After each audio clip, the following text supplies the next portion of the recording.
जिस तालिबान को कभी पाकिस्तान ने अपना मित्र कहा था, वही अब उसके खिलाफ खड़ा होता नजर आ रहा है। नमस्कार, मैं छवि आपका स्वागत करती हूँ द इंडिया मूव्स में।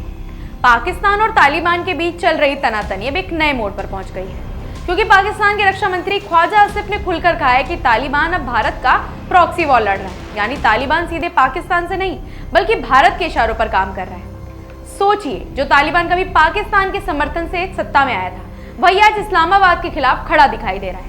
ख्वाजा आसिफ का कहना है कि अफगानिस्तान की तालिबान सरकार पर अब भरोसा करना मुश्किल हो गया है, क्योंकि उसके हालिया फैसले पाकिस्तान के हितों के खिलाफ जा रहे हैं। उन्होंने दावा किया कि तालिबान के फैसलों में भारत का दखल साफ नजर आ रहा है और इसलिए हाल ही में हुआ सीज फायर ज्यादा दिन तक नहीं टिकेगा। पाकिस्तान का कहना है कि अफगानिस्तान की जमीन से पिछले कुछ महीनों में आतंकियों ने उसकी सुरक्षा चौकियों पर हमले तेज कर दिए हैं और तालिबान इन्हें रोकने के लिए कोई ठोस कदम नहीं उठाया। यही नहीं, पाकिस्तान कई बार कूटनीतिक बातचीत के जरिए तालिबान से आग्रह कर चुका है कि सीमा पार आतंकवाद को रोका जाए, लेकिन तालिबान ने हर बार इस बात को नजरअंदाज किया है।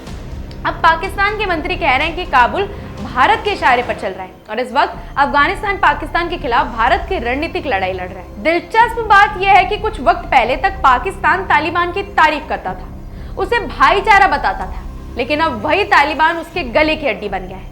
दरअसल पाकिस्तान की ये बौखलाहट इसलिए भी बढ़ी है क्योंकि अफगानी सेना ने हाल ही में पाकिस्तान समर्थक आतंकियों के खिलाफ कड़ा रुख अपनाया है। पाकिस्तान को डर है कि अगर अफगानिस्तान में भारत का प्रभाव बढ़ता गया तो उसकी स्ट्रेटेजिक डेप्थ की नीति पूरी तरह फेल हो जाएगी। वहीं भारत को लेकर यह आरोप कोई नया नहीं है। पाकिस्तान कई बार कह चुका है कि भारत अफगानिस्तान में अपने रिश्ते मजबूत कर रहा है ताकि पाकिस्तान पर दबाव बनाया जा सके, लेकिन भारत हमेशा इन आरोपों को खारिज करता है और कहता है कि उसका मकसद अफगानिस्तान में विकास और स्थिरता लाना, न कि किसी के खिलाफ साजिश रचना। दूसरी ओर तालिबान भी पाकिस्तान की दखल अंदाजी से तंग आ चुका है।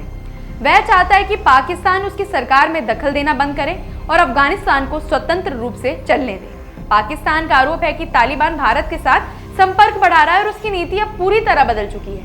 यही कारण है कि पाकिस्तान के अंदर से ही आवाजें उठ रही हैं कि वह सीज फायर ज्यादा दिन तक नहीं टिकेगा, क्योंकि दोनों देशों के बीच भरोसे की बुनियाद ही हिल चुकी है। अब सवाल यह है कि अगर तालिबान सच में भारत के करीब जा रहा है तो क्या यह दक्षिण एशिया में सुरक्षा असंतुलन को और ज्यादा गहरा कर देगा? एक्सपर्ट्स का मानना है कि हाँ, क्योंकि इससे पाकिस्तान पर दबाव बढ़ेगा और भारत का प्रभाव अफगानिस्तान में मजबूत होता चला जाएगा।